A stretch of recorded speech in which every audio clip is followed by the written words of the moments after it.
dia, pessoal. A gente vai começar a aula de hoje.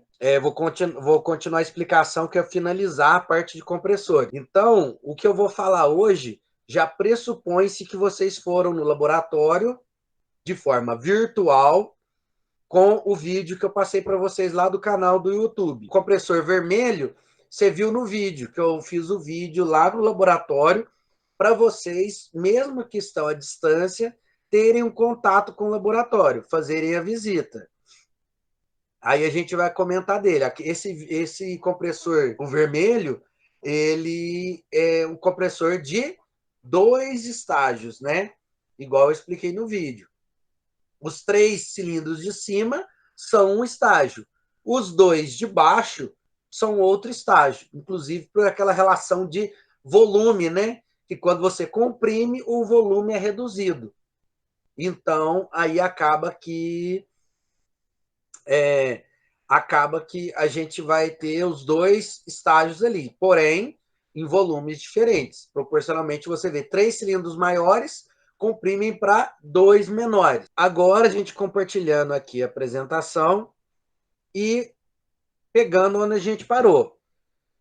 A gente terminou a parte de definições, né, terminologia e definições dos compressores, curso volume morto, volume admitido, volume da cilindrada, que já em motores a gente vai ver que é muito importante esse cálculo, simples e duplo efeito, certo? Volume deslocado, que esse daqui, por exemplo, você consegue trabalhar na vazão do ar que o compressor consegue movimentar. Então, o volume do compressor a gente consegue ver aqui. Por quê? O volume deslocado, ele, como está representado aqui, ele está em metros cúbicos por segundo. O que acontece? Metros cúbicos por segundo, a gente vai ver que tem outra unidade que é mais utilizada. Isso daqui seria para o cálculo básico, e depois vocês vão pesquisar qual a unidade que é utilizada para especificar, por exemplo, uma vazão de ar, que seria um volume, aproximadamente o volume deslocado do compressor. Então, qual a vazão de ar do compressor? Por quê? Porque na empresa a gente vai ter consumo de ar e vai precisar saber qual que é esse consumo de ar. Então, esse cálculo ajudaria você a especificar. Por exemplo, na empresa você vai saber o consumo de ar e selecionar um compressor. Aqui, a gente vai, por exemplo, pegar alguns valores, depois eu vou mandar uns valores de medida do compressor, e vou passar para vocês fazerem um cálculo do volume deslocado daquele compressor naquele funcionamento, naquela rotação, por exemplo, do motor elétrico, e a gente vai calcular a vazão de ar e qual compressor comercial, pesquisando na internet, como se fosse comprar um compressor que servisse para aquela aplicação, certo? Aí depois eu passo para vocês. Então, relação de compressão, que é muito importante. Relação de espaço morto. Então, eu tenho aqui a relação do espaço morto. E a gente entra na parte dos componentes. Assim como a gente mostrou lá, ó, esse daqui é muito parecido, esse vermelho, com o do laboratório, diante de uma pequena diferença. A diferença é o quê? A diferença é que ele tem 3 filtros de ar. No de lá, tem um filtro de ar e depois eu tenho uma divisão para 3, certo? Aí, depois, inclusive, a gente consegue perceber que o caso que eu expliquei no vídeo, 3 cilindros maiores, 2 menores.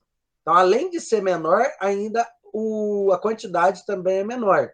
Por quê? Isso mostra que a gente está falando de um segundo estágio. Então, a unidade compressora, o reservatório de ar, aqui o motor elétrico, no caso, fazendo a parceria aqui, o motor elétrico, unidade compressora. Então, nesse caso aqui, poderia ser também um motor a combustão. Por exemplo, se eu tivesse um compressor de ar que tem que trabalhar com a pintura na roça. Você vai pintar e você vai, em vez de usar um pincel, você vai usar um compressor de pintura. Mas lá não tem energia elétrica. Aí provavelmente teria que comprar um compressor associado nessa parte de trás aqui, ó, associado com um motor de combustão interna.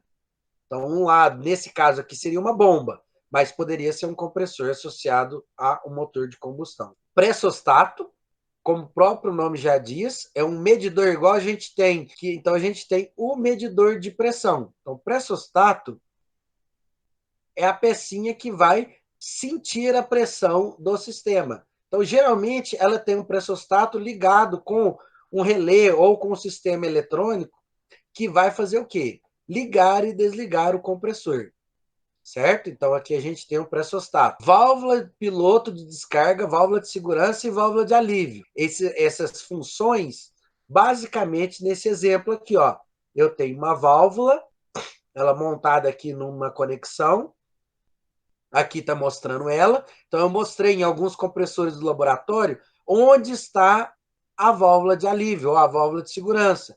Por quê? Porque ou você puxa a argola aqui ou aqui no outro, ou você puxa a argola para ele aliviar a pressão, ou caso no reservatório a pressão seja excedida, ele automaticamente já vai abrir e aliviar a pressão do reservatório. Digamos, por exemplo, que o pressostato, a parte eletroeletrônica, deu problema. Aí, essa válvula de alívio vai fazer a função. Então, a gente tem a válvula de segurança representada aqui, mostrando um exemplo de posição dela aqui, né? Que a gente falando da válvula de segurança. Muitas das vezes, nessa imagem aqui do canto inferior esquerdo, a gente consegue ver a válvula de segurança associada a um manômetro. Então, a gente consegue ver a pressão do reservatório e a válvula de segurança, por exemplo, em que pressão que ela é acionada. A válvula de retenção, então, é outro tipo. A gente vai perceber que tem a válvula de segurança e agora a válvula de retenção. Como que ela funciona? Geralmente, até está mostrando aqui onde que essa válvula iria. Essa válvula de retenção, ela iria na parte do caminho que vem da unidade compressora para o reservatório. Quando vai nesse caminho, por quê? Porque o ar ele tem que entrar no reservatório, mas não pode fazer pressão para voltar do reservatório para a unidade de compressão. Essa válvula de retenção vai garantir que o ar comprimido enviado ao cilindro permaneça no cilindro, certo? Mesmo que você tirasse a conexão que vem antes aqui, antes de chegar no reservatório, tirar a conexão da válvula de retenção, a válvula de retenção ela permite que não haja retorno.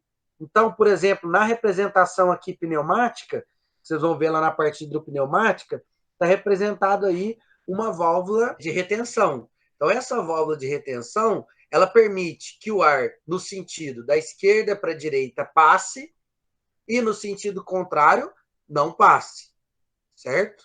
Ela pode ser simples ou com retorno por mola, que você tenha uma força de mola ajudando a manter a válvula fechada. O manômetro que a gente falou, aqui tem um exemplo de onde ele está montado, do lado de um pressostato. Eu tenho aqui um manômetro que mostra a pressão, tranquilo? Então, ele vai marcando a pressão do reservatório aqui, para você fazer um acompanhamento visual ali, uma inspeção de qual é a pressão de trabalho do reservatório. Então, a gente tem o manômetro e agora a gente fala da serpentina. Nesse caso aqui, ó, mostra ela pequena ali. Então, eu tenho a serpentina aqui, que vai ser o quê? Nesse daqui, eu tenho um estágio do compressor, aí depois é o reservatório. Então, tem 3 cilindros que, como você olha aqui, ó, eu tenho marcando aqui um filtro, outro filtro, outro filtro. Então, o ar entra pelos 3 cilindros que estão aqui. Então, esses 3 cilindros vão enviar o ar comprimido deles diretamente para o reservatório. Porém, a gente viu que se o ar for resfriado, o rendimento melhora. Então, tem serpentina para quê? Para ajudar a retirar calor. Não é à toa que, por exemplo, esse tubo é de cobre, para ajudar a retirar calor nesse caminho entre o compressor e o reservatório. Aqui no caso, a gente vai ver que em compressores anteriores que a gente mostrou, ó, nesse caso aqui da unidade compressora, eu tenho os 3 cilindros, eu tenho a serpentina aqui atrás, que vai passar principalmente de um estágio para o outro. Então, quando tem 2 estágios, é muito importante o resfriamento do ar, porque a pessoa não sabe o que é, fala, nossa, para que esse tanto de tubo? Eu posso fazer a ligação dos 3 cilindros, só faço alguns tubos, já liga na entrada do de baixo, beleza. Só que aí você vai perceber que você vai gastar mais energia para gerar o mesmo volume de ar comprimido. Então, o seu rendimento da compressão vai diminuir. E rendimento, quanto maior, melhor. Então, a gente tem aqui a serpentina, que no caso aqui está atrás. Lá no vídeo também observe que eu aponto a serpentina nos compressores que a gente tem lá, ou um esboço de serpentina, ou às vezes é o tubo aletado, então é um pedaço de tubo que está aletado que vai fazer a função da serpentina, certo? Para ajudar a justamente retirar calor. Aqui, o filtro de ar. Então, depois da serpentina que a gente falou aqui, eu tenho os filtros de ar. Então, aqui eu estou mostrando justamente os filtros de ar, para a gente observar por aí. A gente falou manômetro, reservatório, a unidade compressora e os filtros de ar que vão fazer a limpeza disso daí. Então, esses componentes, eles estão lá no material. Então, depois a função de cada um, dá uma verificada lá de novo no nosso texto, lá no material base do conteúdo. A correia, simples, né? A correia que liga o motor elétrico à polia da unidade compressora. Então, eu tenho a correia de ligação. Geralmente, ela tem um perfil V. Mesmo que ela seja dentadinha assim, ela não funciona com engranamento. Geralmente, ela é V. Então, ela funciona pela aderência lateral e não por transmissão por dentro. O protetor da correia, então, filtro de ar, correia, protetor da correia. Então, eu tenho uma proteção justamente para quê? Para evitar, aqui eu mostrando ali por trás, para evitar que acidentalmente você vai esbarrar, encostar a mão e se machucar no funcionamento desse compressor. A polia, então, correia, associado, montado na polia, depois o protetor por cima, certo? Então, a polia tem a função de transmitir. Como que você sabe a proporção e como que ela vai transmitir essa rotação do motor elétrico? Aí a gente vai ter uma coisa que chama relação de transmissão, em relação ao diâmetro da polia do motor elétrico e em relação ao diâmetro da polia da unidade compressora. Então, a gente vai ter esses 2 casos aí. Inclusive, através dessa vermelha, dá para ficar mais nítido. Inclusive, a polia da unidade compressora, muitas das vezes, funciona também como ventilador. Porque ele vai ser um ventilador que vai gerar um fluxo de ar através do cilindro do compressor. Porque a maioria dos casos que a gente vê, igual mostra aqui, é um compressor refrigerado a ar. Então, para refrigerar ar, eu tenho que ter fluxo de ar. Então, nesse caso aqui desse vermelho, ele consegue mostrar isso daí, mostrando que ele tem essa função de ventilador, além de ser uma das partes estruturais da própria polia, beleza? Aí a gente tem, então, a parte da polia, que tem alguns detalhes, às vezes, que vai ajudar no funcionamento. O registro, então a gente tem um registro que vai abrir para passagem de ar. Ou, muitas das vezes, esse registro pode até ter uma função específica. Ele vai liberar a passagem de ar ou vai acontecer que ele vai ter uma função de purgador ou dreno. Olha esse embaixo aqui, ó, que já entra na próxima. Que o registro nada mais é do que um abre e fecha, igual uma torneira.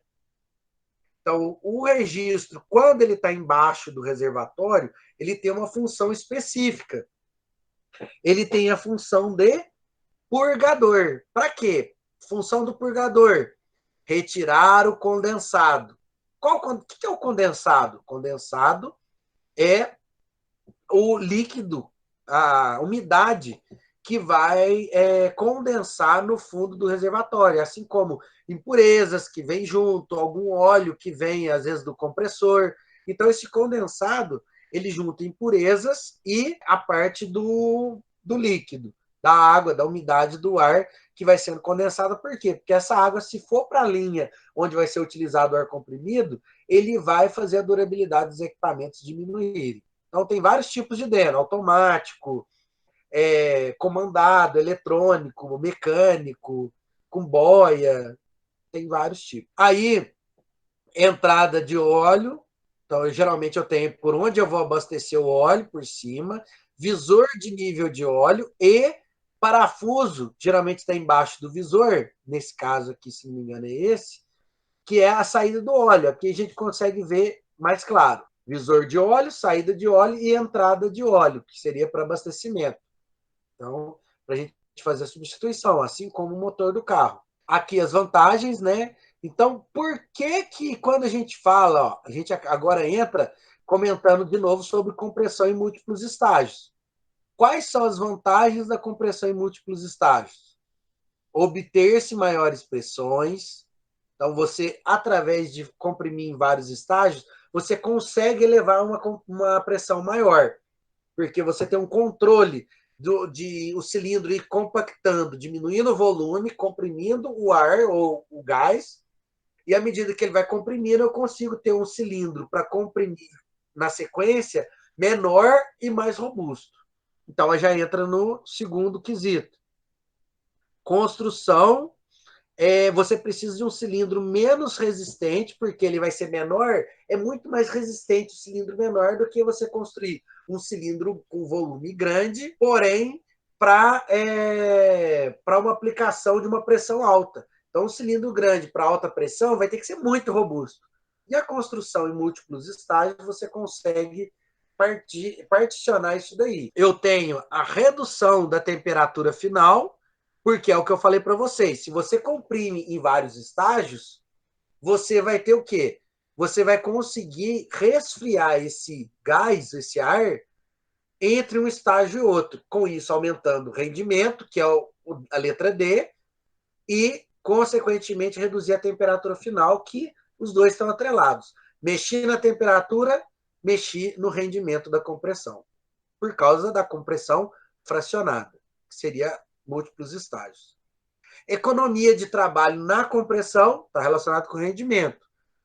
Por exemplo, se o motor do carro rende mais, quer dizer que ele vai gastar menos combustível para rodar o mesmo tanto. Então, eu tenho menor potência de acionamento, consequentemente, eu consigo economizar energia na empresa. Economizar energia é din-din no pulso. Então, essas são as principais vantagens para pressões finais superiores a 7 bar. Mas onde que é o 7 bar? Para onde que usa? Usa em instalações industriais de ar comprimido. Abaixo disso, é aplicações que não são muito do âmbito industrial. Beleza? Por exemplo, vai comandar robôs pneumáticos ou alguma coisa relacionada a isso. Então, você precisaria de pressões finais superiores a 7 bar. Influência da altitude, que é um ponto importante. Quando a altitude aumenta, a potência necessária do eixo do compressor diminui. Mais para o final do ano, eu vou fazer uma pergunta relacionada a isso. Por quê? Quando a altitude aumenta, você pensa, eu subi em altitude. Subiu em altitude quer dizer o quê? Quer dizer que o ar fica mais rarefeito. Quer dizer que se você succionar 1 metro cúbico de ar, ele vai ter naquele volume menos ar do que ele teria se tivesse num ambiente com uma pressão, com uma altitude menor, que a pressão seria maior. Então, aí no ambiente teria mais ar no mesmo volume succionado do compressor. Então, se você tem menos ar do que você succiona, para comprimir, fica mais fácil. Quer dizer, o esforço fica menor para o funcionamento do compressor. Então, vai reduzir o esforço de compressão. Apesar de que, efetivamente, a quantidade do ar diminui. Só que o esforço para comprimir esse ar também diminui. Então, isso é muito utilizado porque essa principal característica de influência de altitude nos compressores é o que dá vantagem de motores superalimentados. Os turbo lá, por exemplo, motor turbo, em altitude, como o compressor exige menos esforço para comprimir o ar, o que acontece? Depois que você comprime o ar, quer dizer, você vai gastar menos energia para comprimir o ar. Então, você vai conseguir comprimir mais com o mesmo esforço. Então, você compensa o ar rarefeito da altitude, que daria menos potência para o motor comum. Quando você tem um compressor associado no motor de combustão interna, ele vai compensar a falta de ar da altitude. É como se tivesse uma bombinha juntando o ar e mandando para o motor. Então, ele não perde potência igual o motor sem ser turbo. Aí isso aí vai entrar na parte de motores, eu vou explicar melhor. Mas é interessante, porque um compressor, por exemplo, que tiver lá onde tem jogo, lá no Chile, em La Paz, lá, que a altitude é bem elevada. Se você tiver um compressor, o mesmo compressor lá e um compressor aqui ou no litoral, que a pressão atmosférica é maior, você vai perceber que a potência elétrica de acionamento do compressor, ela é uma potência menor. Então, eu preciso de menos potência para atingir a mesma compressão em altitudes maiores, por causa do ar rarefeito. E em altitudes menores, você vai ver que ele vai exigir a potência nominal, que geralmente vai ter especificação de acordo com o nível do mar. Sistemas de proteção dos compressores. O que vai proteger meu compressor? Então, eu tenho filtragem, o sistema que vai filtrar o ar para deixar esse ar limpo para entrar no compressor. A sangria, que no caso, a gente vai ver que essa sangria seria o quê? É a parte do purgador. Você vai retirar, por exemplo, o condensado do sistema do compressor ali. Ele comprimiu, condensou a umidade ali embaixo. Por quê? Porque ali vai resfriar o ar, ele vai ficar paradinho ali, vai decantar a umidade, vai condensar tudo ali embaixo. Então, através da sangria, você protege. Vibração. Então, você tem sistemas que absorvem a vibração. Para quê?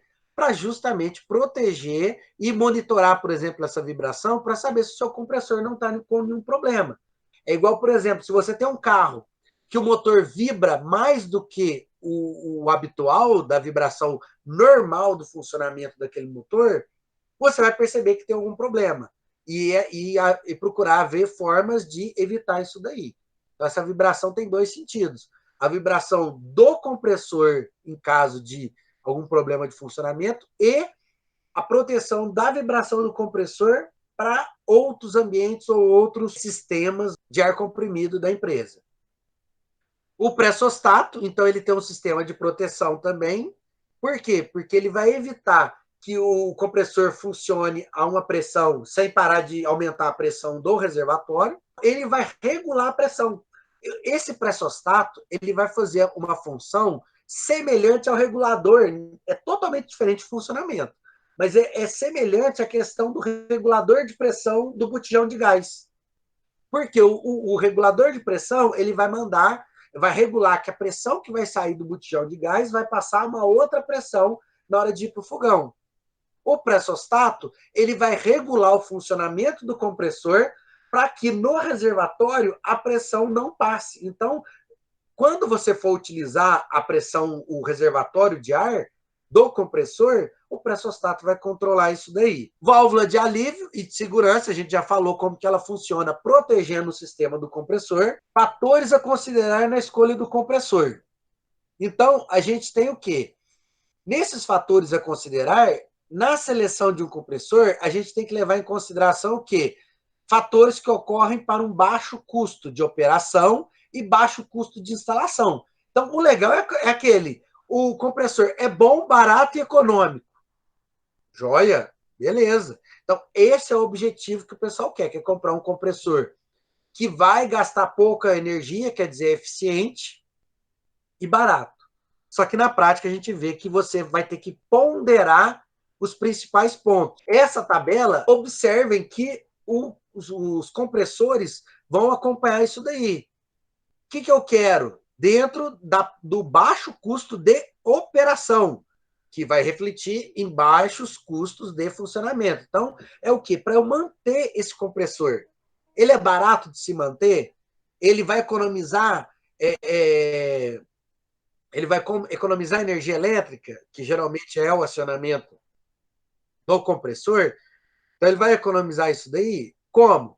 Baixo custo de energia, então é o rendimento alto, segurança de operação, é aquele compressor que vai dar a mínima vibração, os materiais de dimensões adequados, alta qualidade na fabricação das peças, que vai refletir numa durabilidade maior. Então, é um equipamento seguro e confiável. Baixo custo de manutenção.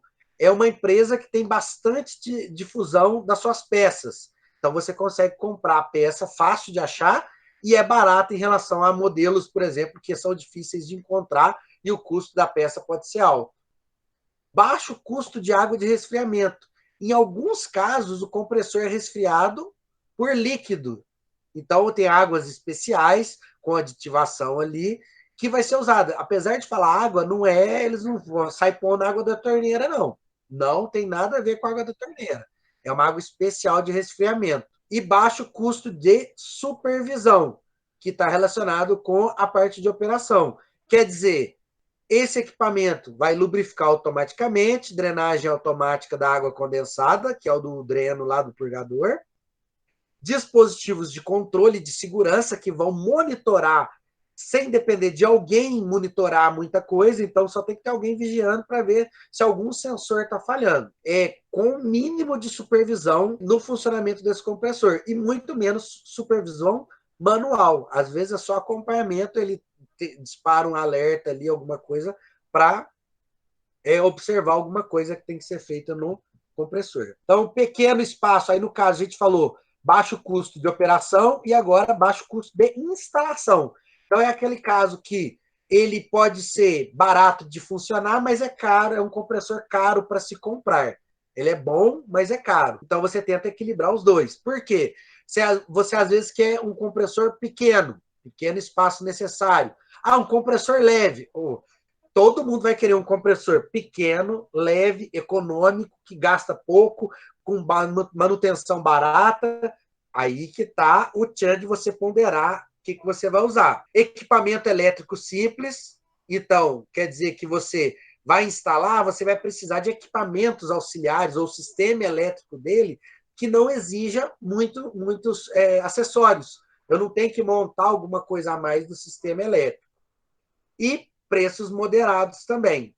Para quê? Aliado ao consumo de energia, que aí a gente quer um funcionamento barato, e outros custos. Então, você quer que ele não seja tão caro, que é o óbvio. Baixo custo de instalação seria o quê? É barato esse compressor? É barato, é fácil de instalar ele, barato a instalação desse compressor? É só chegar, montar ele no lugar e botar para funcionar? Não tem que nivelar o piso? Então, são características relacionadas ao preço ao custo de instalação. Aí é que a gente tem alguns fatores técnicos dentro dessa parte de compressores, que é o quê? Que depois eu vou passar um trabalhinho também para a gente como atividade a partir da semana que vem. Entra nos fatores técnicos a pressão, verificar a mais alta pressão requerida. Então, por exemplo, qual é a pressão de trabalho ou a faixa de pressão que a gente vai utilizar na nossa indústria ou na nossa linha de produção para a aplicação que eu vou utilizar. A vazão de ar, que a gente vai ver o cálculo, então eu vou passar algumas instruções lá, eu vou lançar uma atividade, um post lá, eu vou publicar um post na sala de aula, no Google Sala de Aula. Já quero que até semana que vem todo mundo esteja cadastrado, a turma inteira lá, procurar saber quais são as perdas na linha de compressão. Então, tem sistema que às vezes vai perder muito na linha. Então, isso em indústria, nossa, é importantíssimo. O sistema de ar comprimido não ter perdas, quer dizer, se você está perdendo, você vai gastar mais energia para comprimir mais ar para compensar aquela perda. Reserva, então eu tenho que ter o meu compressor, ele tem que ter a vazão, principalmente a vazão, porque a pressão geralmente é a pressão de trabalho que vai operar. Mas a vazão, eu tenho que ter uma vazão caso eu tenha mais equipamentos que utilizem ar comprimido. Então, eu tenho que ter uma maior vazão. O tipo de compressor adequado vai estar relacionado com as necessidades, com as aplicações. Se é um compressor de pistão, de fluxo, com sistema de lubrificação específico, qual que é o fluido de trabalho que eu vou utilizar. Então, por exemplo, uma coisa que pode ver, compressores abertos, semi-herméticos e compressor hermético. Por exemplo, o compressor de ar da borracharia, eu não posso usar ele para comprimir o gás da geladeira. E o compressor da geladeira, ele tem um funcionamento diferente do da borracharia. Por quê? Porque ele é hermético, ele é vedado, ele não pode perder o gás que ele comprime. O compressor da borracharia, se ele não for perfeito, é um arzinho ou outro. O rendimento, a perda dele, ele vai perder ar, o outro vai perder o gás de funcionamento do sistema de refrigeração da geladeira, do ar-condicionado do carro, do ar-condicionado de casa, que é o mesmo sistema do compressor. Aí, seguindo, aí depois a gente entraria na parte de motores. Então, a gente fica por aqui, nessa parte de compressores. Não esqueça de olhar lá. Inscreve, deixa o like, ativa o sininho, joia? Vou ver se eu faço uma vinheta, outra vinheta nova em relação ao que já está lá. Beleza? Falou!